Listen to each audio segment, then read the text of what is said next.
To jsme ještě nic neviděli. Počkej, má podívej, jaký brání.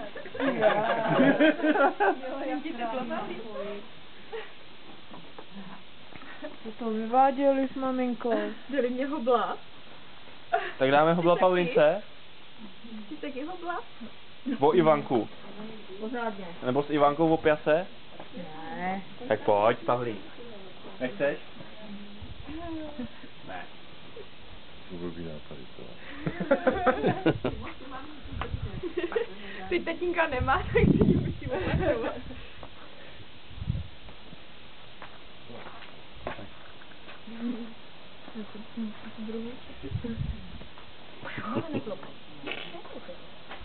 Ale lestání to jí to si vlastně líbí, že jo?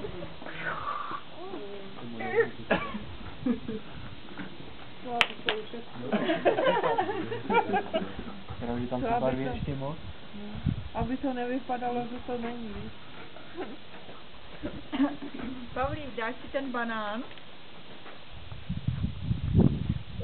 Už mě dosluhuje ta bunda. To je 10 let vyjde bláznětka, jo?